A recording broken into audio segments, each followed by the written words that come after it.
చూస్తున్నది B news నా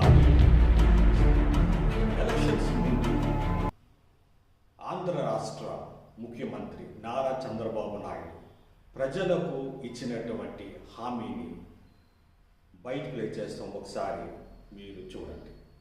అమ్మకు వందనం. ఎంతమంది పిల్లలుంటే అంతమందికి 15,000 రూపాయలు ఇచ్చే బాధ్యత నేను తీసుకుంటా. ఒకప్పుడు ఒకరితో ఇద్దరితో సరిపెట్టుకోమన్నాను. ఇప్పుడు చెప్తున్నా, మీరు ఓపికంటే 3-4 పిల్లలైనా పర్వాలేదు. ఎందుకంటే జనాభా తగ్గిపోతా ఉంది. రాబోయే రోజుల్లో మన పిల్లలే మనకు ఆస్తి. ఆ పిల్లల్ని బాగా చదివిస్తే ప్రపంచాన్ని శాసించే శక్తి ఆ పిల్లలకు వస్తుంది. అందుకనే అమ్మకు వందనం అనే పేరు పెట్టారు.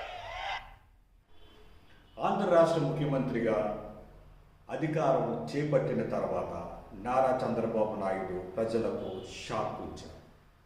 అమ్మకు వందనం పథకంలో పెట్టినటువంటి చిన్న మెలిక ప్రస్తుతం హాట్ టాపిక్గా మారింది.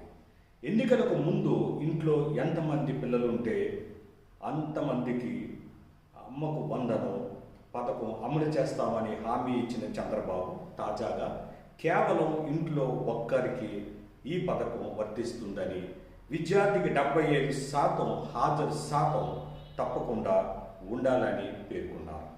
దీంతో సర్వత్రా విమర్శలు వెల్లువెత్తుతున్నాయి. దీంతో వైసీపీ నేతలు ప్రభుత్వం తీరుపై మండిపడుతున్నారు. చూస్తూనే ఉండండి వి న్యూస్ ప్రజాపక్షం.